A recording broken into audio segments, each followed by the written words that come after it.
you should be always hiring. That recruiting pipeline should always be there in the background. Just every other week, always just interviewing people, speaking to new reps. If you're a closer and you're wanting to get on your first closing job, the first thing I wouldn't do is pay 10K for someone's course. Drop that money once you're actually making good commission, because that's what's going to get you to learn the next skill. But you don't need to pay that straight away. We gamify onboarding system. We think about 4 components of onboarding. 4 components of onboarding are the setup, which is obviously logins and signing in and all the tech part. Training in 2 parts, product and sales training. So the business needs to build its own product training and sales training, and then production, which is what do you expect to produce. So you wouldn't hire a sales manager without a sales process, system, tracking, reporting, recruiting systems all built. Because the biggest thing people are doing wrong is... All right, I'm sitting here with the sales team Ninja. He has closed over 40 million in revenue for Richard Branson. He works with a bunch of guys that are doing 8 figures plus annually. And in general, he's building out one of the craziest systems in terms of sales leadership, sales management that I've heard about. So we're going to go super deep, super technical. Let's get started. And thanks for being here. Nice. Very nice. Great to be here. Perfect. All right, let's get started with a little bit of backstory, and let's not do your whole personal life, but let's go over like what you did for Richard Branson, because then we can transition into what you took from there and brought into the current space. Okay, so I worked for a company called Virgin Active, which is a gym chain in the UK. And I actually first applied for a job there when I was 19 and I didn't get the job. So I was told no. And I was told no in a not so very nice way. But it made me driven to one day get the job again. How did Virgin Active say no to you? So I grew up in a very a lower income area in the city. It's called Sheffield in the UK. Mm-hmm. And Virgin Active was like the luxury gym of the area. So I always wanted to work there. I saw it as the place to go to want to be there, because I started training in the gym. And when I wanted to work there, I didn't really know what sales was. I didn't really know what the job would involve. And I applied for a job and I didn't know what I was doing. They had all these tasks in the interview. I didn't really know what I was doing, and I got told no. And I got told, hey, I'm not ready, go and get some experience and come back. And then that was at 19, and I actually came back around 23 years old, and I applied again and got the job. But this time I was actually headhunted. I was asked to come and get the job. And I started pretty much as a sales rep. And I worked as a sales rep for about 1.5 years. Then I became a sales manager, and I was a sales manager for around 1.5 years. Then I became a sales manager who supports other sales managers, and I became the guy who trains all the sales people coming into the company. And then after this, I was like the sales leader of the company, where I'm training other sales managers, supporting them. And I remember the biggest gripe that I had was I was chasing this title of sales director, which I always found there was a bad leader in front of me who I couldn't get the role from, who were just motivating people the wrong way. So although I was very successful and I got all my skills, it also taught me about what type of sales directors were the worst type of people to work for. So I knew there was a mission that I developed, which was to build great sales leaders, which was based upon my career in sales. Yeah, so I think later on the podcast we'll go from step by step, like what you need to do as a sales rep to become a manager, et cetera, et cetera. But for now, there's a lot of business people watching and listening to the podcast. So that's where I want to start today. It's like, if you work with a sales manager, like how do you know if he's even doing a good job or ruining your business? Like what are the signals, and how can you hold him accountable? Okay, so probably like 90% of sales trainers within the online space are sales managers, are actually sales trainers. So these sales managers who say, right, we're going to come and manage your team, the only competency that they've ever developed or they actually want to develop is a sales trainer. So they've been a closer and they've worked on an offer and they've done a decent job, or maybe they've lied about doing a decent job. And now they'll say, right, the next step for me is to become a sales manager. Mm-hmm. But to become a sales manager, you've got to be able to understand marketing data, you've got to be able to understand tracking, reporting, you've got to be able to understand how to build recruiting pipelines, ramping people up, coaching, developing others. All of these skills, most people don't have. So what they actually label themselves as a manager is to get themselves a job, but what they actually are is a glorified sales trainer. And then the high ticket skills that they've learned from doing somebody else's course online, they're now regurgitating that information to give to somebody else. And this is what dilutes the quality of sales leaders within the online space. Yeah, so if I sum it up, there's kind of 3 things. They need to be a good trainer, right? They need to be able to train the reps. Yeah. They need to be able to run everything around it in terms of numbers, right? Making sure that you don't keep a bad sales rep on for like 6 months and lose money. And then they need to be able to do hiring and recruiting. I think all of those we will explore today. But let's get started with the first one. Like, how do you prevent this from happening? That you just get a closer who just closed on one offer, let's say a drop shipping offer, and then he's going to become your sales manager, and he cannot, and then let's say it's a tax advisory offer, like he cannot even train the closers properly. So what do you look for specifically in terms of like training skill? Like how do you get at least a good trainer? Let's forget about the other two for now. So you want to know how to spot if they're a good sales trainer. Exactly. So that will all happen from role playing with them. So this is someone who's not actually qualified to be a sales manager, but a sales trainer. And this is a big thing about the industry. Most people have it completely wrong. They're hiring the wrong person when they sometimes just need a sales trainer. How you vet if you need a sales trainer or not is based upon the headcount. So if you have more than, let's say, 5 or 6 people, most likely they need managing now. So if you just need a sales trainer, how you vet the quality of that sales trainer is just to see their results in coaching others. So you're going to ask them questions within the interview phase, or can you give me an examples where you've coached and developed somebody else? And then you'll ask them coaching-based questions. What type of style do you have coaching someone? What would happen if someone you were coaching was not learning and you've asked them and shown them 7 or 8 times? What would you do? So you ask them all their core competency questions on coaching. And the one thing that you want to see from a good sales trainer is when you're speaking to them, do they give off leadership qualities? Does this person actually sound like they know what they're talking about? And can they role play with you and coach you? So if you're a marketer and you're running an offer and you now think, I want a sales trainer, someone to hire my team. You don't think I want a sales manager. You will get onto an interview. You'll do your culture-based interview to see if they're the right fit. And on the assessment, you'll ask them to coach you. And as the CEO of the company or the founder, you will purposely not do a good job. You'll try to say, you'll use bad tonality, bad language, and then you'll see how they coach you. And then you want to get it wrong 2 or 3 times on purpose to see, does that person get frustrated when they're coaching you? A sign of a good trainer is when they hear you do it wrong, they're calm and they listen and they slow down. And then they'll say, that was great, but try it like this. So they encourage you whilst coaching you. And they give you one change every time. So they only ask you to adjust one thing. They don't say, next time, change all these 5 things. They'll give you one change, get you to do it again, and then get you to adjust again.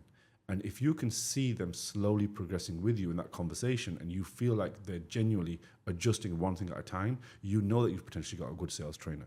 Got it. So let's say I would create a hypothetical scenario where I tell them like, hey, I have the sales rep. He's really not good at the discovery phase. Like he doesn't really understand them properly, right? He asks them about the revenue, but he doesn't understand the profit.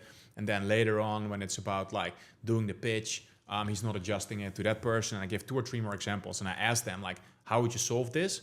Then they should be like, hey, depending on X, Y, Z, I will focus on one thing, and that's probably this. And then after that, we can work on the other things. That's kind of like an answer you would expect from a sales trainer. Yes, and I would probably just jump onto the call and play a call of the rep and say, so what kind of things are you spotting here that they're not doing? What do you see? So you get them to do a live role, like a coaching session with you, and you'll play someone's call, and then you'll say, so what kind of things have you spotted here? And then how would you change them? And then you might say, okay, so I've tried that before with this particular person, and I found that they said this. How would you change that? So you're just trying to see all of the different ways that they know how to coach. A bad sales trainer only knows to tell someone what to do. A good sales trainer can teach the same thing in 10 different ways. An example is, I used to train people when I was young on how to do squats, so in the gym. And you get some people, I don't know if you've ever tried to learn how to do a squat the first time, you put the bar on your back and you can't do it. And a good coach would say to you, right, this time just move your shoulders down. And you still can't do it. And then you find another way. You say, okay, this time, let's loosen up your mobility first, open up your shoulders, and then let's try again. And then say, this time, try this thing. And they find 5 different ways to do it. And they find the one way that is best for you. The one way that I found with squats was I used to get people to face the wall and squat down. And then you can't not do it without your head hitting the wall. So you do it straight away. So you find ways for someone to get that job done, but everyone learns differently. So your job is to work out, after all these tweaks I'm going to give them and cues I'm going to give them, which one is actually going to get them to adjust and learn and to do it correctly. Got it. That sounds also almost like it's a multiple step process. So you could first maybe do an interview. Then on the second call, you would just do a call review with them, like, hey, please review this call. What is that something you do? 1, 2, 3 calls? Yeah, so every interview that we do a process. So I always do a first stage interview for a culture test. Between the culture test interview And the second interview, I send out a personality test to see what type of person they are. Then I'll do the competency-based interview, which is a skills-based interview, which I usually will have for about an hour. Yeah. Then I will have the final call after that, third call, whether I'm going to give them an offer or not. But sometimes if I'm not sure, I'll do another interview. I'm not scared to do 3 interviews because my job is to make sure I feel safe and secure about this decision. So what did you do in the first interview? Culture. So it's just more of a conversation. I'm talking to them. I'm trying to work out, does this person fit into my company? I share the company values. I talk to them about what I do, what's their goal. And you want to get all those questions out of the way, which are like, so what's your salary expectation? How long are you looking? Is this something long term? What hours can't you do? So you're just trying to speak to them and find out more about them. What's your personal life? Do you have a girlfriend? Do you have a partner? Do you have any kids? Where do you live? So I'm just trying to get to know that person. And my test is, at the end of that interview, if I think, would I go for a 2-hour dinner with this person and enjoy my time? If no, I tend not to hire them. Got it. And then the second one is a skill-based interview. So in this, you would ask him a bunch of hypotheticals and also maybe show him a closing call and double the speed, blast through it on the call, or? Yeah, 1.5 speed. I don't know how people listen to reviews sometimes at 2x, but I'll listen to it because you want to hear some sort of tonality and how they're saying things. Yeah. And then I'll listen to it with them, and then I'll just see how would they adjust. What would they change here? So I'll just play that call live for them, and I want to see their reaction, how they would coach, and I get them to coach me as well. Got it. That makes sense. And like before we start all of this, you also mentioned you're looking for somebody who already has done the same. So generally speaking, you're trying to hire for a trainer that has trained other people, right? That has worked on another offer at least for, let's say, 6 months and got them results. What are they? I don't need to hire that way because I can develop a sales trainer. Yeah. But somebody else who can't develop a sales trainer has to hire with experience. Yeah. So you hire based upon your deficiency of skills. So if you are very good at training sales, you can hire someone with no sales skills. If you're someone who's not good at training sales trainers, then you're going to hire someone who's already got experience. So it depends on your skill set and what you hire from. Got it. Now, let's say we found our sales trainer. How do we hold them accountable? Like, what do we expect from them, let's say, every month in terms of call reviews, generic trainings that they give to the whole team? Like, what is like the minimum? Like, I just want to, like, most of the time, like, if you're not sure whether somebody is like doing a good job, you need to know like that minimum. Like if they drop below that, I should for sure let them go. So what is like the minimum you would expect the sales trainer to do? So I would quantify their KPIs in terms of like how many calls they're reviewing and the level of improvement. Because a sales manager is now going to improve so many other metrics, but a sales trainer is only really looking at close rate as the main thing. Yeah. And close rate and cash collected, how much they're actually collecting as well. So you're looking at those two things as a mix. Yeah. So they have 3 KPIs, I'd say: total calls reviewed, total close rate increased, and total, like the balance between cash collected and revenue. I would try to move that up by a certain percentage. So you just work out if that's your weakness.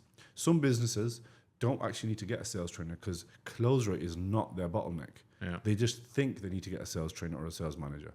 So if that is the case, you just hire the sales trainer with those KPIs and you just hold them to those KPIs, and then you would have some sort of log where they've reviewed calls and graded them, and you can look over their work and you can see a checklist of everything that they've worked on. Got it. And I'm assuming all the call reviews they have to record, so that's easy to verify and also to give them feedback if necessary. The easiest way is make a Loom video with feedback and throw it into the Slack channels, into the sales team channel, and then the sales team see that calls are being reviewed openly. I like open feedback at times. If it's really criticism and really harsh feedback, then in private. Got it. Okay, so that's one of the 3 pillars that I just identified. Let's go over the second one. So we talked about recruiting, training, and like kind of management. So let's go into management now. If we want to figure out, let's say they're a good trainer. We know that. Like now we want to figure out whether they're a good manager. We're not going to teach them how to become a good manager, but we want to see if they're a good manager. What are the questions that we're going to ask them, like in the interview process, and how do we hold them accountable in terms of KPIs?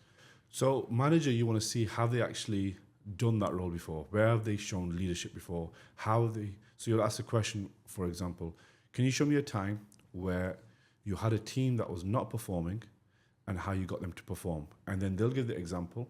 And now once they give that example, we're going to spend probably 10 minutes on this example. Okay, so how did you do that? What are the exact steps that you took? And then they'll tell you those things. And then let's say they'll tell you, the first thing I did was I met with all the reps and did a one-to-one. Then you're going to go into detail of the one-to-one. So you keep going down. What most people do wrong with interviews is they go wide. You want to actually keep going deeper into each question. So when they'll say, okay, yeah, I'll interview. I'll do this is the first thing that I'll do with my team when I'm in, and this is how I got the change. And you'll say, okay, how did you do the one-to-ones? And they'll say, okay, that one-to-one that you did, how did you document it? What did you write? And how did you make sure that following the next week you held them accountable to get those tasks done off the back of the one interview? What kind of method did you use? And the more detail you go, then you can zoom out and think, right, does that all make sense? Does it all connect together? Got it. And in terms of like reporting, what do you expect from a sales manager on a weekly and a monthly cadence in terms of like what should they report on? A sales manager should have three key reporting, which is like your core ones: setter, sales, and sales team report. So your sales reps tracker, your setter tracker, and your sales team tracker. And then a great sales manager who's leading to a sales director can understand marketing data. That's the big disconnect. Marketing data, if you have a sales manager that complains about leads, you've got a very limited sales manager. They're not going to grow a company to 10, 20, 30 million. They're going to really be capped. So if you've got a sales manager that's also looking at marketing data, those are the types of companies that are going to grow, because now you've got more of a sales director who understands strategy and understands linking arms and working with a wider team. Yeah, got it. And in terms of like, just going back, like as a business owner, like how do you hold the sales manager accountable? Like, do you go over the numbers of the closers once a month with him to see if he's, firing enough people, ramping them up fast enough? Like, what are kind of like the things that you would go over to see if a sales manager is doing a good job? Well, most people think it's black and white, which is like, hey, that rep's not performing, you've not cut them, why? Yeah. But a good sales manager actually develops people. Yeah. So you, like, to find out if you've hired a wrong sales manager probably takes you around 3 months. Like a closer, within 2 or 3 weeks, you can think, right, this guy's not right. But a sales manager needs the time to be able to lay down the foundation and improve. And this is why you can really get stung. If you hire the wrong sales manager, you won't even know until 6-7 months down the line. You think, right, this person's not done anything and my results have gone worse. All we've done is spend more and our cost of acquisition has gone up. Yeah. So you've got to be able to really vet. This sales manager knows exactly what to track, what to do, what to say, how to lead the team. So it's very much leadership focused. Yeah, got it. But am I like micromanaging for checking the monthly stats every month per closer? And of course, I'm not telling them to fire them, but I'm like, hey, what's the goal next month for this closer? Yeah, so how you want to actually view that is documentation. So if the sales manager is saying to you, oh, no, he's definitely going to improve. I've not fired him because of this reason. You're going to say, sure, do you have the one-to-ones? And as a CEO who's managing a sales manager, you have a weekly meeting with your sales manager. And before the weekly meetings, I'll look at all the sales data and I'll go into the Google Drive, go into each folder of the sales rep. If the sales manager's not got one-to-ones and documentation of sales reps' behavior, they're not really managing the team. Yeah. They're just telling you, oh yeah, I said this and said this, and it's all vague. But a great sales manager has a one-to-one tracker for every single rep.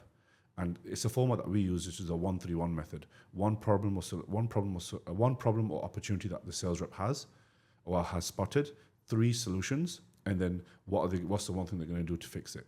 And then we work with them each week to improve that.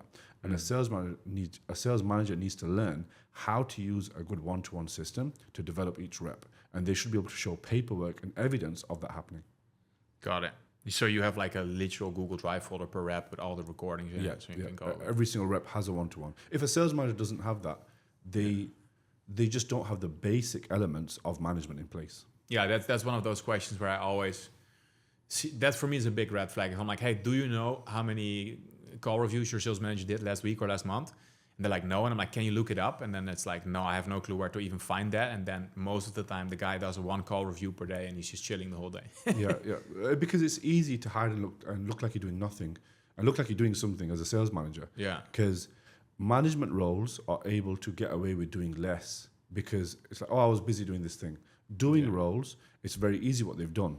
So you've got to be able to have checklists for your sales managers to tick through at the end of every day to say they've done those tasks. Yeah. And do you think it makes sense for them to at least review 1 or like 2 or 3 calls per day? Every single day, they should be reviewing a call. A sales manager should be reviewing calls every single day. Multiple calls per day, ideally. If they've got the time on, some days they might have days where it's like they're working on a project or hiring or doing more interviews. Yeah. But most days they should be always reviewing calls. They should have their pulse on the CRM. So a good sales manager, if you say to them, what's on the deal board today, they should know by heart the deal board. they should almost have known exactly what's the flow and the understanding of that entire deal board, because they're the person who is overseeing that entire board. Yeah. So if a sales manager says to me, if I say to a sales manager, oh, how many opportunities do you currently have in follow-up? If they're like, no idea, I just know they're not spending any time on that deal board. Because if I look at it every single day, I will see what's the flow of that board. Because all I do as a sales manager is look at that board and look at the flow of data. Look at all those leads that are moving through. How many are getting stuck in follow-up? How many are getting stuck in the red zone? How many are getting pitched? How many are getting sold? How many are getting lost? And I just feel that data all the time. Yeah. So if you ask them the question, like how many people are in follow-up, you should be like, hey, in the upcoming 2 weeks, there's at least 50K that's going to come in. Then we have another 50 to 100K that's like kind of like a maybe. I mean, the other 20 to 30K, but it's unlikely. So an answer kind of like this. Yeah, an even better answer would be, well, 30% of our current deals that are going to follow-up get closed. So based upon 12 deals in the follow-up, I know that we will close X. Yeah. A very clear numbers-based answer. Yeah. A good sales manager who can't work with marketing talks about qualitative data. Yeah, the reps are going to do this. They said this. A great sales manager can talk quantitative data and talk to marketing about data. If they can't do that, then it's very hard. This is actually why we develop so many sales managers with companies. And the main thing that we actually work with them on is marketing think that we're going to make them a better sales manager in terms of sales. What we actually do is we help sales managers understand marketing way better and how to work with marketing. And when they do, they understand forecasting and data and predictive sales way more. Yeah, but yeah, if they're not doing these basics, then it doesn't make sense yet to Exactly. look into them. If you're not doing the call reviews, then what are you even doing, right? Yeah, if they're not doing call reviews, they're not doing the basic task. Yeah, that's always annoying to me. It's like, you're telling me the quality is not going to be, have done 3 call reviews last week. Like, what are we talking about? Yeah, they should have an entire matrix of like, right, the last 50 calls that have come in, here's the quality of them, here's what we could have done bad, here's what we could have done good. Yeah. If a good sign of a sales manager, he's protecting his team.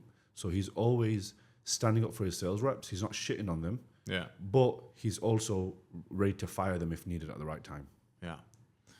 God, I think now this is what most business owners know that they should do, but they don't do it, right? Check if they actually do call reviews. And then we get to the third level, which is a little bit harder, right? For me at least. Like, how do you know if they're doing a good job in terms of hiring and recruiting? Yeah, so we build out recruiting systems for every business. Yeah. So I want to see at least bi-weekly interviews of a sales manager. He should be always hiring. Mm-hmm. So all I'm looking at the candidate board. Let's say you have a recruiting system built in your business. Let's say you use ClickUp. Mm-hmm. I want to see specific columns, people moving through the pipeline. And I want to see how much talent is on there and getting nurtured for future. So let's say you have 5 or 10 reps. I need to see how many candidates that you've got that you're going to interview, how many group interviews have you done, how many reps have you got sat in the pipeline just in case you need to fire someone. That recruiting pipeline should always be there in the background. And like if you've got a bigger team, like 30 plus reps, then it's a weekly interview that the sales manager is running. Every single week on a Thursday, we show them a format where we get them to shut down their diary and do recruiting. And if it's a smaller team, just every other week, always just interviewing people, speaking to new reps and setters and just having people ready in the pipeline. But you just look at their candidate pipeline and how busy it is and what kind of talent is actually sat in there. If they don't have it, then they're just not doing it. Yeah, got it. I think now we kind of laid out the blueprint of like how as a CEO or a founder or even a CMO, you can kind of hold your sales team accountable and see whether they're doing the things they need to be doing. Now we focus mainly on like, you know, the mistakes they could make by not doing call reviews. But I think it's also at least 50% of the time the business owner. So I think it's also interesting to explore that a little bit. Like, what do you see business owners do in terms of like making mistakes or messing things up that causes the sales team to underperform? So if you're a sales manager and you're looking for the perfect job, how do you find the perfect business owner to work for? So, okay, before I answer that question, it's most of the time hire sales managers the wrong way. You wouldn't hire a sales rep without a script. So you wouldn't hire a sales manager without a sales process, system, tracking, reporting, recruiting systems all built. Because the biggest thing people are doing wrong is they hire a sales manager and they expect the sales manager to build their sales department. Well, that's what a sales director is capable of doing. A sales manager is there to run it, not build it. And they give that job to the wrong person. So if you run a business doing 250K, 500K a month, and you're going to hire a sales manager and you think he's going to fix your sales department, he's going to help run it. He can't build processes because they're not usually that competent to do that. Because if once you've done a company of 20, 30 million, now you understand as a sales director how those systems need to be built. So that was the first thing I just wanted to say and make sure it's a real clear point that people aren't hiring the wrong person at the wrong time. So you would say a sales manager can for sure help fine-tuning the script and maybe the show pre-call sequences and all that kind of stuff, but they don't know how to build the recruiting process. They don't know how to set up a tracker and all that kind of stuff. No, and if they do, they're leading on towards being a sales director quality. Got it. So if you are, let's say, a sales manager that has done some good jobs, then if you are interviewing the business owner, you would be asking like, hey, do you have tracking in place? Please show me this. Yeah. What's your recruitment process right now? Yada, yada, yada. Those are the two things you would focus on. Yes. Do you have sales scripts? Do you have SOPs? Yes, and if they're telling you to build them, you know as a sales manager, you're probably not going to make a lot of money because you've got to build all this stuff for a team because you're not managing, you're actually building. Yeah, which is great if that's what you want to do and what you want to learn and want to make more money in the future. Yeah. But then short term, that's not work. And even worse, a lot of guys hire a really good qualified sales rep to build out their sales department. Yeah. And they have no clue. That's like 20 skills are missing there. Yeah.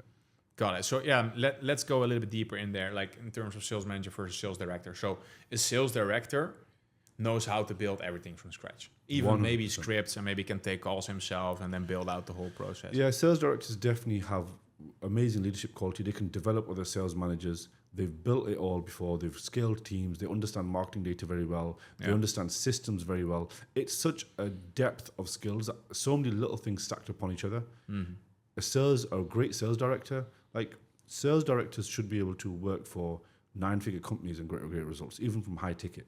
Mm-hmm. But the high ticket, the only time they need a sales director is when they're breaking past 2 million a month.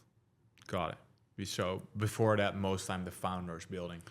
Yeah, and you could also split it. And like when there's a time for a sales manager to become a sales director, sometimes you'll find as businesses grow and they scale, they might have Facebook ads, they might have affiliates, they might have YouTube, they might have like so many different avenues. And as they grow and scale each channel, if they're doing a great job, each one of those channels become big enough to have dedicated teams. And this is really at scale. So then a sales director might need to go above all of those different channels and manage sub-teams. So we've got a business at the moment that has 8 reps that sit just on affiliates, 9 reps that sit on the Facebook ads, and then obviously the YouTube's kind of unpredictable. So they would have sub-teams for the sales manager, and there's a sales director who's kind of managing revenue, front-end and back-end revenue above everything. Yeah, and that's kind of happening when you start getting more than 5 sales reps, that you start working with those pods, or when do you break it up? Yeah, 5 might not be enough. If there's more than 5, normally around 10 reps, I'll break them into 2 teams of 5. 8 reps, you can do 2 teams of 4, and you can back them against each other. Got it. Now, you also mentioned that good sales managers also understand marketing data, right? That's not necessarily a sales director role, that's a sales manager role, or is that already They understand it, but they might not have depth, so they might not know, right, you need to change your creatives here, your ad's fatiguing. They should just be able to understand, right, this many leads are coming in. So they should just understand this for a basic formula. What does it cost a business to book a call? And based upon their current projected spend for the next month, if it costs them $100 to book a call, if they're going to spend another $1,000, another 10 calls are coming in, can my current team handle those 10 calls, or do I need to hire someone? So that's a very easy formula, but normally we build out a system which is like, they know they're going to move up their spend by 20%. Therefore, our current calendar capacity can't handle it. So I need to know to hire someone. If I have to speak to marketing every single time and say, so what does a call cost you and how much you're going to move a spend by, and they're reactive, and then you're always losing because marketing has spent more than sales can handle, and there's always a drag. There's always like, oh, I need to hire someone really quick, 3-4 weeks, and then they've dropped the budget, and then they move it back up. Yeah. And that's because of just bad management, bad direction, bad leadership. Got it. So a sales manager does not necessarily understand marketing, but it understands lead flow. So it can clearly communicate to the CMO, like, hey, I can handle this many outbound leads, this many inbound leads, inbound calls, yada, yada, yada. Yeah, that's right. Got it. And then a sales director will go also. So let me take one step back. Does a sales manager also understand like multiple funnels? So like, hey, my conversion rate is lower on this funnel versus this funnel. A very good one will spend enough time with a sales and marketing sync that you should have every single week to eventually understand it. Yeah. Because remember, look, would you class yourself as a marketer? Yes. How many years do you think it takes to become a good marketer for you? Yeah, I would say 3 to 5 years. Yeah. I would agree. So let's say it takes 5 years. Some sales manager who's been a sales manager for 5 years, he's had no time to learn marketing because it actually took him 5 years to become a good sales manager. Yeah. So they're only going to be able to understand it to a good level. I had to take 4 years out to understand marketing, so then I could really grow companies. Yeah. So that's what gave our company the edge, because we became very good at marketing and sales acquisition as a whole. Yeah. But to be able to really be a good sales manager who understands market data, it just takes time. You just have to spend enough time and through osmosis of a good marketer. But the CMO or the good marketing manager of that business should be working with a sales manager to coach them. Yeah. And they're coaching them. And if the sales manager wants to learn, that will happen. If there's always fighting and there's a battle, they'll never listen because they're too busy fighting. Yeah, that's what I do. I'm like, hey, listen, the conversion rate from low ticket to high ticket is 2% here. On average, it's 4% there. Please research what's the reason. And then they come back with a report of like, hey, we didn't call these leads that often, so we need to increase volume. And yeah, there's some skill gap here with the closers because we get different objections on that funnel. That's kind of what you would expect as an answer. Yeah, that's right. Got it. And then then a sales, what would you say in terms of depth that the sales director brings if it's about the sales and marketing? A sales director can build and train other sales managers. He can understand, like he has a great understanding of marketing, working with marketing. Yeah. But if we're talking specifically about the high ticket space, it's way more about them managing revenue as a whole, front end and back end. If there's a sales director of like a business doing 100 million plus, then they're very much just sales, only sales. So it depends on the size of the business, and every industry has a different titling for a sales director. But a sales director in the online industry, for those main people watching it, they should be of a business doing more than 2-3 million a month. They might have someone who's doing affiliates, might managing someone who's doing paid ads. They have multiple departments. They're managing a lot of spend, and the role is just a big senior role, and they can talk about strategy. And the difference in strategy is they can say to the CEO and COO, right, 6 months from now, we will have built this. So they're building an entire division and growing way quicker. So it's way more of a strategic role than a doing or managing role. Got it. And do you think if you have a competent sales manager, that if you are good as a CEO and let's say a CMO, that sales manager can grow into a sales director? If they're commercially thinking, which means that if they think commercially, which is defined by, do they think about the business's P&L? Do they think about profit and loss? Yeah. Then you've got someone, because a sales manager doesn't understand profit and loss, doesn't understand how the business's churn is being affected, how churn is affecting the business, doesn't understand the financials. Yeah. A sales director does. So if you have a sales manager and you show them your P&L and say this following question. So based upon our current P&L, how would you build out our commission system to make sure we become more profitable, but the reps can earn as much as possible? You keep them motivated. A sales director can build that. A sales manager won't even know how to look at the ledger or the P&L to know what to do. They would just say 10%, because that's companies. And a sales director would say, if we cut money here and change this and move this around, and then we look at this number, we can eventually move the commission down to this, become more profitable here, and still keep the team incentivized. And that's a big difference. Yeah, that's something interesting that Cole Gordon mentioned recently, where he said that he could like lower his commission because and they still made more money, or like similar money, so he could still attract talent. So when does that start to become a thing? Like right now, everybody I know, it's always like if you're getting inbound calls as a closer, you're getting 10%. Like from what point do you want to start looking into commission structures in terms of like when you're scaling and what revenue levels? So first thing is you need to look at your cost of acquisition before you decide, because if your cost of acquisition is very high, which is like a lot of businesses, it's going up further and further. Yeah. So maybe you need to look at a hybrid role where someone sets and closes themselves.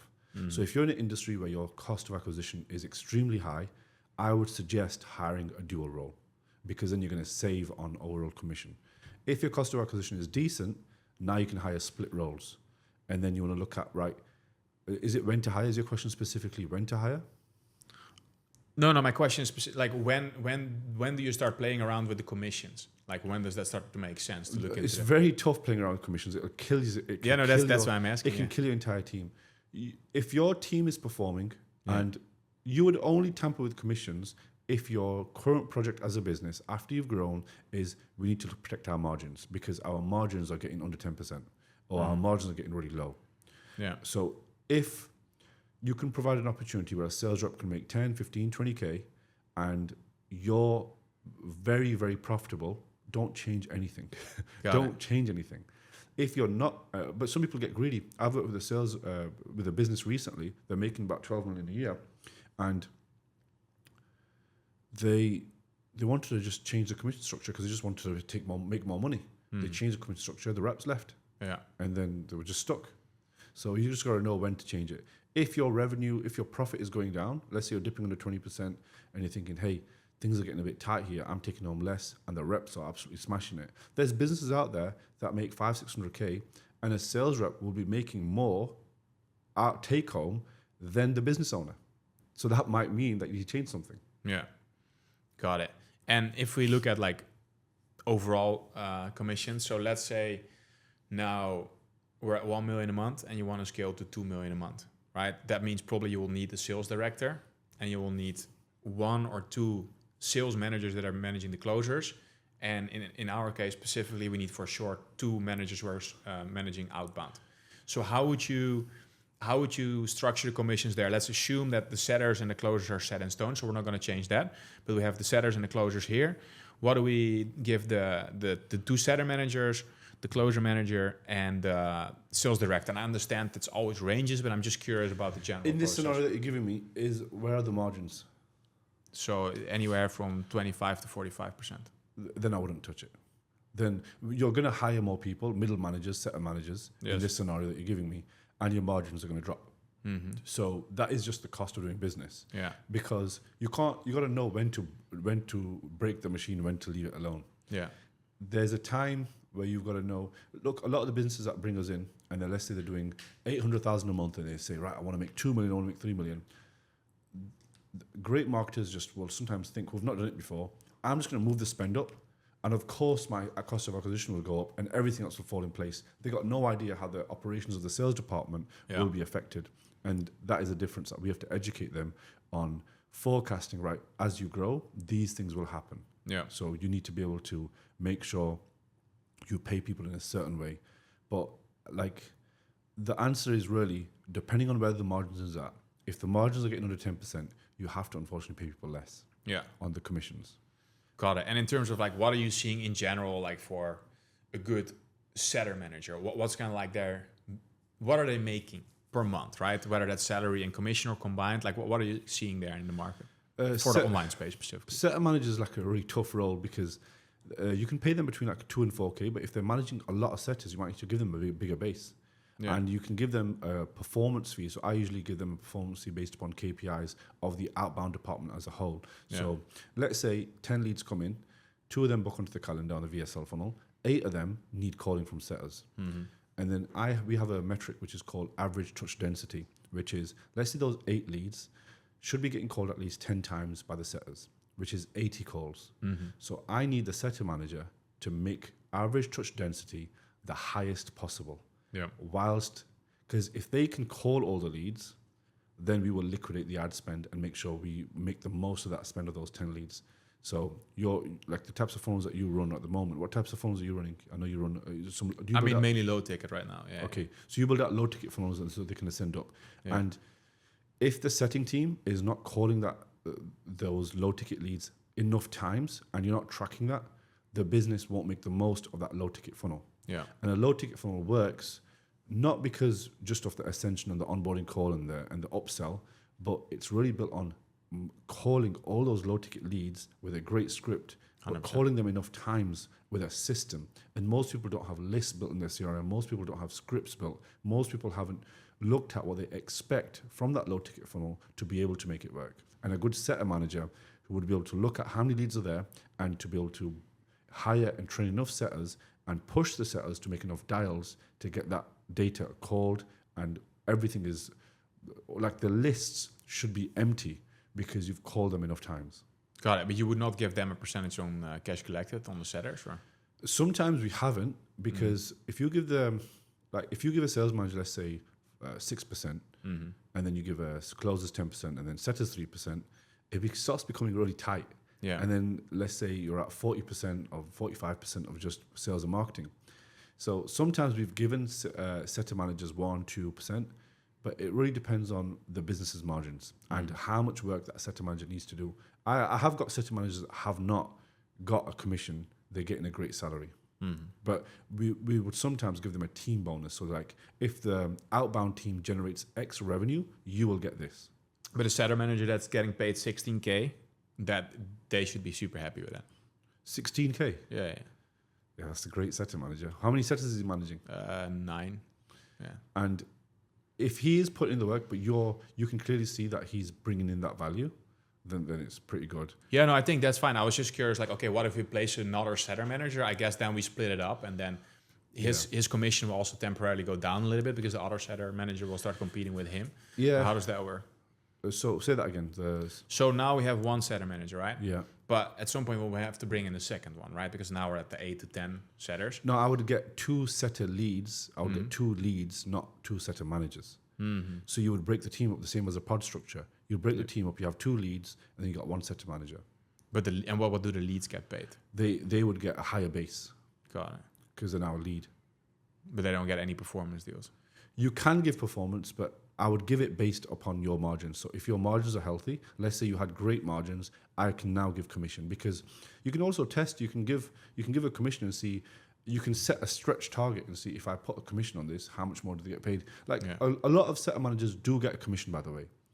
But I just want to make sure we're giving answers based upon the protecting the business's margins, because a lot of business owners are watching this. So I want to make sure that they make strong, critical decisions based upon their margins. Pay people really well. Pay people as much commission as humanly possible whilst looking after your margins. Yeah.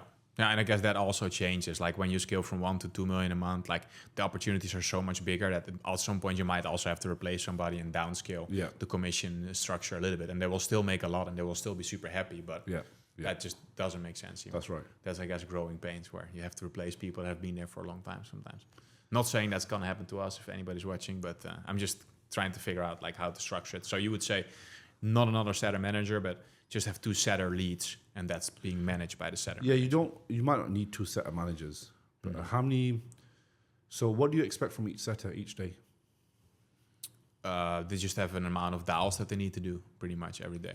And do you also expect a certain show rate from their dials? Yes, yeah, we have the KPIs for the show rate, for the how many closing calls they schedule, and then the closing rate on the closing calls. Yeah. And the setter manager, is he also reporting on the marketing data, how much traffic came in and how it got handled every day? No, he's reporting mainly on the setters itself. Yeah. Okay, like a sales coordinator role? Yeah. So you can also kind of get them to report on some traffic data as well, and say, right, at the end of every day, this many leads came in and this many leads got called. Yeah, and then that could take off a little bit of their plate, I guess, for the setter manager. Sick. Okay, I think now we kind of had like a little masterclass of how to hold managers accountable and what you need to be as a good business owner. I'm also curious about you personally. I mean, not personally, but like personally, what are your business goals? Where do you see yourself go from here? Because it seems like the space is getting bigger and bigger and bigger, and will keep growing, and universities will go down and online will go up. What are you going to focus on? What are you going to do with your life? I see sales as like, whilst everyone is digging, we're selling shovels. So everyone will need more help with their sales, whether it's with people, AI, solutions, systems, whatever it is. Some people in the future, there might be less salespeople, but they need a system. So our main goal is to teach sales leadership and to teach the system of sales leadership. So I teach a model which I built myself, which is called the Sales Leaders OS, which is an entire model of 9 components of sales management. And we implement our Sales Leaders OS into businesses. So it's our IP. They get to use it in their business to run the entire sales department. And we guarantee to add an extra $1 million a year bottom line onto the business if you implement our system. If you're already doing over $5 million a year, we know that we can add that extra $1 million in if you use our system, because it's proven and we've done it so many times. Yeah. So we implement our system and processes into each business. We go very deep on it. So my goal is, we have an advisory practice. I shut down every other offer, every other little thing I was doing in the last 2 years. So in the start of this year, I made a decision to only do one thing. I was actually very distracted last year. I opened an offer to train reps to open their own sales agency, reps to become sales managers, sales training offers. We stopped doing everything. We only focus on our advisory practice, and we focus on our B2B clients. And then towards the end of the year, look, so far it's February 2026 now. I've been asked 4 times so far this year to take a percentage of someone's business to help them grow, to plug in my leadership team of our marketing guy and to grow them. I've turned down those deals to stay focused for the next 2-3 quarters on our advisory practice. And until I'm fully out of the business, we'll take on bigger plays and bigger strategic deals. But we position ourselves as a strategic growth partner in these companies, and that will be all we do for the next year. Got it. And what's like the 5-year plan with this? 5 years, I want to just change how sales leadership is seen. So sales leadership is seen as like you take as much as you can from your employees rather than give. The goal is to build other leaders, because I believe in conscious capitalism, which is capitalism, but it's built upon giving and providing to others. So 5 years from now, if we've built an amazing base, changed sales managers, taught hundreds and thousands of sales managers, taught people how to change their outlook on sales leadership, then we know that we've done a great job. Got it. All right. That was a more spiritual answer than I expected. So I cannot ask you technical questions about that. So then I will sneakily transition into a more practical. However you like. Well, I'm very like, I would call myself almost a capitalist hippie. So I'm very capitalistic, but I'm also like, internally, I'm actually very like, I think about kindness a lot. I think about how much I can give. So a lot of people think about, salespeople are just trying to close as hard as possible. I can come across very assertive, but internally, I'm just thinking, how can I give and help people as much as possible? And I just want to do the best job possible. I genuinely care about building great businesses. Yeah, cool. That shows in your content, so that's great. Then we still want to give them a little bit of hiring juice. So we just talked about like 2 ways of hiring sales reps. First one is they already have a track record. Second one is they don't have a track record and we train them. Before we go into training them and finding like diamonds in the rough, I want to ask you about verifying their track record. So if you would focus on 2 or 3 things to figure out whether somebody is a good fit for your company specifically to close your offer, what are the things that you're looking at that you feel is not being talked about enough in the mainstream content, media, sales training advice? You can get sales reps references from their previous employers. You can ask them, hey, can I get a reference? And you can ask their previous business owner.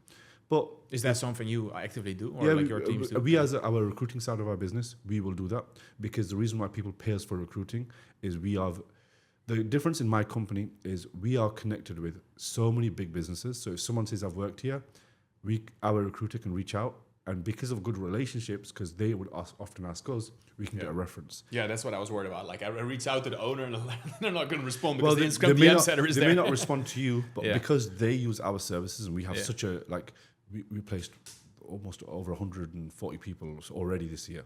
Mm-hmm. So we know that like we have great connections to just ask people, can we get a reference? But the one thing that you have to know is people will lie. Sales reps will lie, and you have to use your gut. That's what I'm asking. If you're, there used to be this outlook that I used to have, which was, if this sales rep is lying to me about his performance, how much do I believe him? And sometimes I would hire them, even though I think they're lying, based upon their lying ability. So it's not like I'm trying to, he's a liar, I'm not going to hire them. But the truth is, most salespeople will lie. They will inflate what they've previously done. Yeah. But that will also, it's the trait that makes them good at the job. Yeah. Obviously, we want integral people. Yeah. So I kind of reframe it. Yeah, exactly. That's what I do. But you want to hire great people, but you want to be able to just think, right, do I believe what this person has done? 50% of your hires will actually leave you in the first 3 months. Yeah. So it is a numbers game, and it's just about getting people in on a system and having great hiring and onboarding systems that don't drain the life of the CEO or the sales manager, hiring people and bringing them in. Yeah. Got it. So you go for references. Is there anything else you look for? We ask them the depth of what results they got. So sometimes I'll ask a question like this. So what did you get in 2025? What was your total commission? And they'll say, I don't know. And I'll say, what are you getting per month? And then I'll get their number per month. And then I'll break it down. Okay, once they've given me the numbers of how much they got over the last 3 months, 6 months, I'll just get some numbers. And I'll say, okay, break down how many sales was that sales team making every month? And they'll say, they were making 60. Or how many were you getting? And what was your commission cut? And if you ask questions like this, you can work out the maths and if they're lying or not. It's very quick. Because if I'm lying about how many sales I've made every month and the commission that I got, I've forgotten the whole maths that adds up all of that data. So you can catch someone out very quickly. That's a smart one. And if they're smart enough to lie about it, they might still be a good closer. So then you hire them. exactly that. But remember, we hire so many reps and place them in companies and managers. Like we placed 12 sales managers last month. So for us, that's like growing month on month. So we need to verify these sales managers are great, because we'll also provide a guarantee to all of these companies about their performance. And for us to provide that guarantee to make sure we don't lose our money, we vet them and assess them very hard.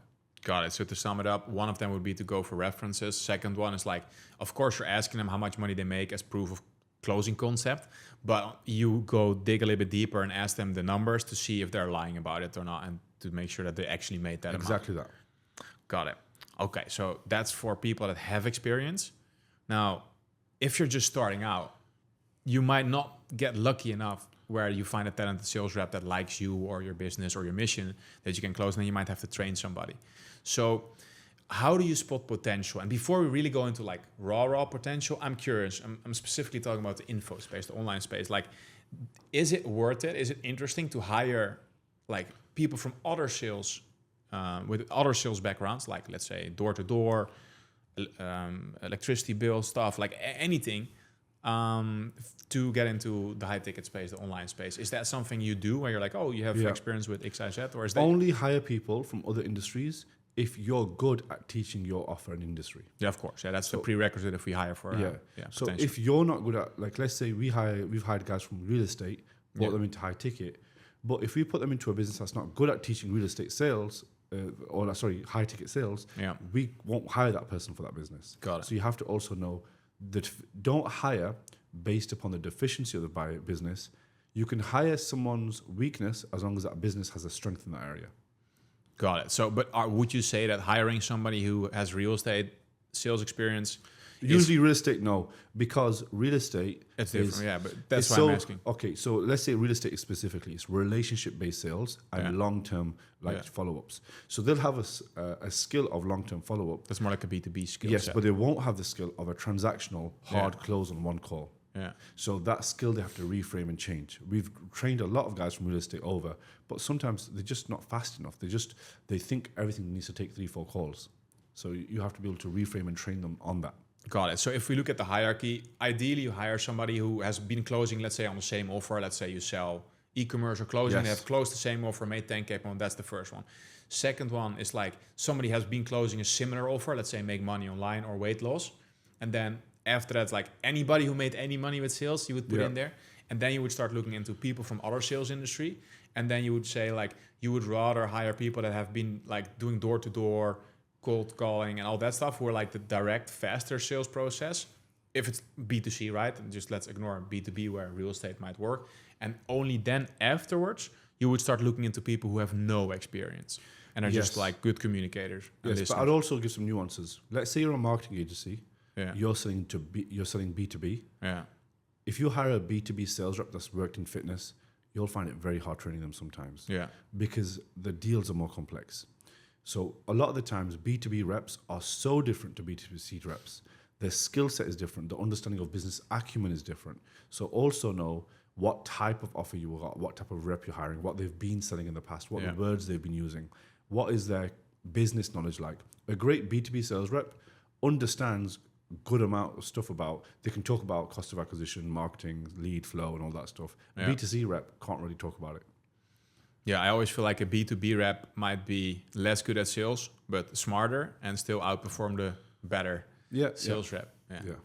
Got it. So do you ever hire people who have like no sales experience? I'll hire people off the street because we're good at trading sales. So ours is different.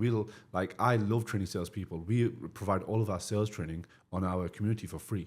We don't even charge for sales training. Mm-hmm. So because our mission is about sales leadership. So for me, we've hired people who have got no sales experience, but most people can't do that. A good marketer is not going to be able to develop someone into a high ticket salesperson. So it depends on what you're good at. One of our current appointment setters had no experience in high ticket B2B sales, but now he'll be able to eventually be a great B2B closer. Mm-hmm.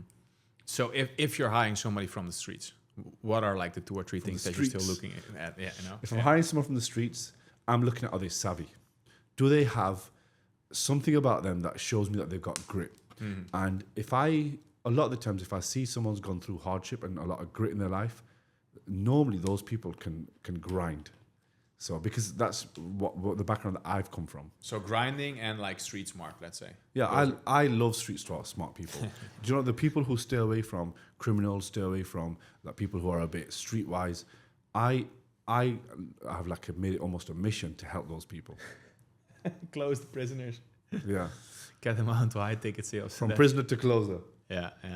The Wes Watson high ticket closure style. Well, that his closing methods are wild. I don't know what type of sales that is.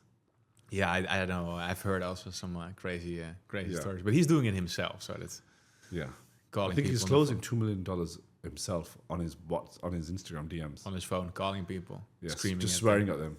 Yeah, I don't think that's a good example at all. Don't be a bitch. Yeah. But anyways, yeah. Cool. You also mentioned setters. You also train setters like Instagram or outbound or both. Yeah, we'll train them for companies. So we don't sell any sort of sales training as a company. Yeah. We'll train them for companies. So we have internal sales trainers. So we have sales trainers, sales managers, sales enablement coaches. So when we onboard a company, we will provide training to all their teams. Yeah. Got it. But that includes also Instagram DM setters and outbounders. Everything. We can train at every stage, but we just won't sell sales training, our method, to setters, closers out there just wanting to get training. We only sell it to our B2B companies. Yeah, got it. Do you feel like if you're a setter, it's a good progression into high ticket sales? If you're a setter in high ticket, or if you're calling people like for a high ticket business, do you think that's a good way to kind of get into high ticket sales if you have no experience? Well, not every setter is going to be a good closer. Of course. So it's a good progression path. Yeah. But some people should just stay as setters. If you're some setters aren't actually good at shutting up and being quiet; they just love talking. So those people might just be able to stay as setters. But if they have a good sales manager, have a good leader, have a good coach, they can definitely develop them. Okay. So, but I was just kind of looking for the answer. Like, if you would have to start from scratch and become a sales rep, wanted to become a high ticket sales rep, how would you do that? That would be. I would just try to get on someone's offer who's not like I would just actually cold DM. If you're a closer and you're wanting to get on your first closing job, the first thing I wouldn't do is pay $10K for someone's course. I actually would find a low ticket course. So a lot of sales reps DM our page and ask, how should I get into sales? I would say watch free sales training and get some sales calls. Take as many sales calls as you can for someone. Yeah. Even if that's a shitty offer, just to get started. And the industry might not like me saying, go and pay $10K for someone's sales training program, because you'd think that that's what I'd be promoting. But I actually want to take care of a lot of young guys and say, drop that money once you're actually making good commission, because that's what's going to get you to learn the next skill. But you don't need to pay that straight away. Yeah. It's also like if you don't have the 10K, that means maybe you have a lot of other personal stuff to work on before you should be investing the 10K. Yeah. But by the way, if I am hiring someone and they've paid 10K or 5K for someone's sales training, it is a great sign about their character. Yeah. It's a sign that they're willing to pay that much money. So I will tend to hire those people for sure, but it's not always the best method for them. Yeah, no, 100%. I mean, that's also my favorite question. Like, what's the last thing you invested in, or what's the last thing you have been researching, learning in terms of sales? Are you running an offer at the moment for someone's sales training offer? Yes. Are they doing good? Yeah, they're doing good. How do you find selling to sales reps? What do you think the sales calls are like? I've sold to that industry before a lot. Yeah, I mean, I've had my ups and downs with like selling to that audience, because first of all, some of them are really like high ego, and if you're as a sales rep, you have to almost break that ego sometimes. And on the other side, there's also, if your targeting and marketing is not good, you get a lot of people who should not be sales reps, right? If you need to convince somebody hardcore to become a sales rep, it's probably not a good fit. So like getting that marketing message dialed in, where you get people that are actually motivated and want to do this, and a little bit of sales rep, that's quite hard. So your main thing that your business does is it builds low ticket. No, it's all marketing. I was just talking about that example of where I want to go from 1 to 2 million. Your business does full marketing build outs, Meta only or Google as well? Yeah, everything that makes them money in the info space. And you do a done for you agent. You're a done for you agency. I partner up, or I do like the performance agency model. Okay. Both. Yeah. So yeah, I only sell coaching, But I like the idea. I'm kind of thinking about doing the same thing to kind of do like some free education to also attract more media buyers and marketers and kind of train them, and because those guys who are actually studying themselves are of course the most interesting. Now, random question: you're in Dubai. How do you deal with the time zone difference? Because I assume you're like active a lot in the UK and in the US. Yeah, You're just not sleeping, or what's? No, I wasn't sleeping for a long time. That's what. And then my training started to get affected, and I realized Your what? my gym training. Oh, so yeah. I block out 3 hours in the day. 11 a.m. I close my diary for 3 hours from 11 till 2. So I work in the morning from 7 a.m. until 1 p.m. Deep work, writing my book, focusing. Yeah. And then after that, I take calls. I'll take calls up to 7 p.m. most days. But if there's someone from PST, I'll take it up to 9 p.m. So the odd day. But most of the time I finish work at between 7 and 9 p.m. Yeah, I really hate that structure that you just described. That's why I have a hard time in Dubai. It's like, you wake up, you do your stuff early, and you have to go to the gym in the afternoon because you have to take calls later. It just doesn't work for me. I really like that. Yeah, it's. I think this is a personal preference. It's funny how we're all different as humans. You mentioned you're writing a book like about sales leadership, I assume, or what's the? Yeah, so we're still working on the book title, but I've been working with someone very good on writing the book. And it's just I've actually never worked on one thing where I've put so many hours into it, so much thought into it. Just on writing one framework, it took me about 16 hours the other day, writing one framework. It's going to be really like a proper, like almost B2B, like teaching business owners. It's the only book for sales management that will be relevant to the high ticket space. The only one, because there's no other book like it. So I've put so much into this book. I just know it's gonna change how sales reps become sales managers, sales directors, CEOs. It's so applicable to the entire sales department. So it's just such a big project of ours. Maybe you can help us on the launch of it. It's going to be 100 million sales leader launch. The goal is not 100 million. No, I'm kidding. But will we make that through our companies? For sure. With the book, I don't think we're trying to do the Hormozy sauce. No, I mean, it's also a smaller audience, of course, but it sounds like, at least in terms of the content, it's going to be that. What's the plan like? You think you will finish it in 3 months, 6 months, 2 months, 2 I'm not years? rushing it. It'll take me at least 6 months, at least. Got it. Yeah, because I guess there's a lot of explaining to do in terms of frameworks. You have a hiring framework, you have a ramping up framework, you have a management and framework. they get everything inside it. And remember, once you've done the book, then you now need to make video courses and modules to give for free with that book to make it really valuable. To make a book incredible, it takes 2 years. Got it. Will you still talk about like sales as a skill, or will it start assuming that you have sales as a baseline skill and how to go out only to a sales in one director? topic? So in the middle of the book, the 9 components of sales management that we teach, we will teach one of those as sales training, and that will cover about 3 pages. Got it. So it's not going to be for sales reps, but it's really going to be for sales managers and business owners. That's it. So it'll be all about the training. Now, I was thinking when you mentioned that it's going to be in the middle of the book that you're going to talk about how high ticket sales in the online space is different from normal sales, but it's not. So then I will ask you that question. What is kind of like if you compare doing sales and you have done gyms, and what are kind of the differences you see where like, the regular sales positions and the high ticket positions differ? Yeah, that's a really good question. The big difference is the saying that people buy people doesn't exist in high ticket. People buy people when you meet them, shake their hand, you get to know them, you trust them, you show them around a property, you show them around a gym, you show them around like a car, relationship-based sales. Yeah. In online high ticket, there's only 2 things that matter: the method, the mechanism, which you know as a marketer, and the outcome. They're the only 2 things someone cares about. If you're a weirdo, if they don't like you, it does not matter. They jump onto the call, they're there for an hour, they need to know the outcome is going to, which needs trust.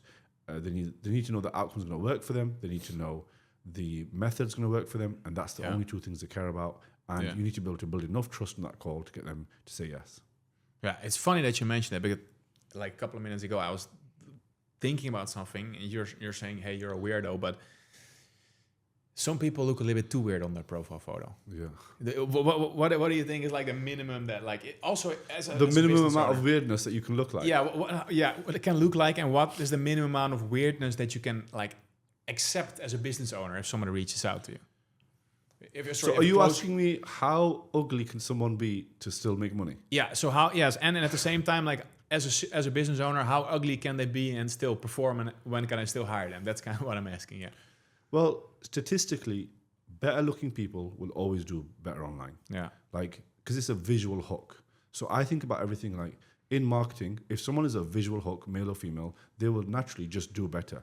But Yeah. then if your speaking ability is really good, then you're going to do even better. And if you can look good and speak good, then you've got the trump card. Yeah. So, well, not the trump card because he's not good looking, but he still crushes it. So actually, Trump's a great example.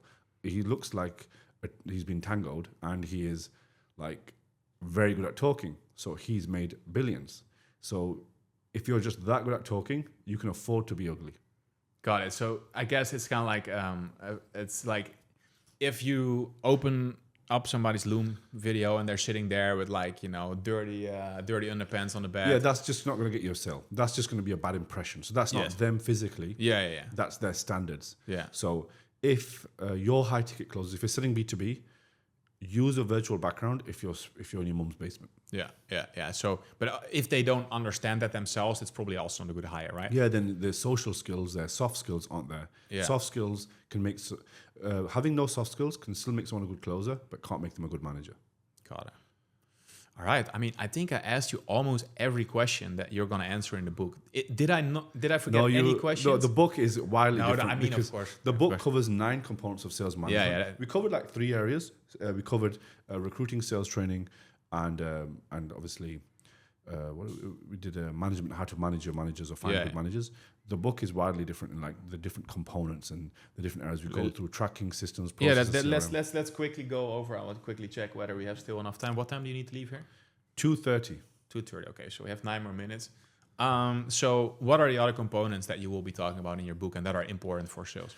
So leadership, there'll be 5 frameworks on what makes an amazing leader, Mm-hmm. which everyone needs to learn. So I've written 5 incredible frameworks on great leadership.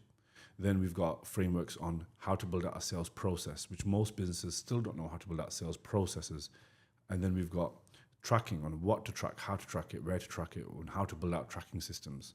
Then we've got ramping up. Our ramp up system is an incredible ramp up system that is unique to us. And we teach that in the book as well on how to ramp up reps for success. And the first book is all about our Sales Leaders OS. And then we also cover a topic which most people think would be a marketing-based task, but it's in sales, which is mission, vision, values, on how to get your sales team to buy in to your mission, vision, and values. Every sales team I've worked with, if I ask them the current mission and the vision of the business, they will know it. If I asked your sales team, how many reps do you have? Around 6 to 8. Yeah. What's your company called? If I ask them, what is the vision and the mission for this business, will they all know? Yeah. Will they know? No. A little bit, yes. That means if they don't know, they're just selling for commission. Yeah. And people who are there for commission will leave because somebody else will offer them more commission. If they're bought in on the mission, they will sell more than money because they believe in where the business is going. And that's the bit that most people miss with sales teams. So that's one thing that we cover in the book. Got it. You just mentioned that I see that you're really passionate about that, but I'm also being a little bit selfish here, so I'm going to go back to your ramp-up process. You said you have a really unique process there. What do you think is unique about it, or what do you see others are not doing? Yeah, so we gamify the onboarding system. We think about 4 components of onboarding. 4 components of onboarding are the setup, which is obviously the logins and signing in and all the tech part.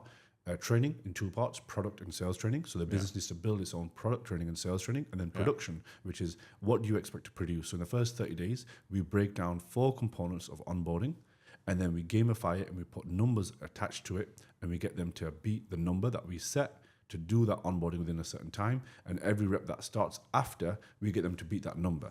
And that's how we can spot reps that are failing beforehand and the ones who are going to succeed within the first week or 2. Yeah, without even taking a call. Yeah. I guess one more last question, which is maybe slightly controversial. What do you think about like giving new closers shit calls so that they can practice on that and just have to kind of like grind for a month?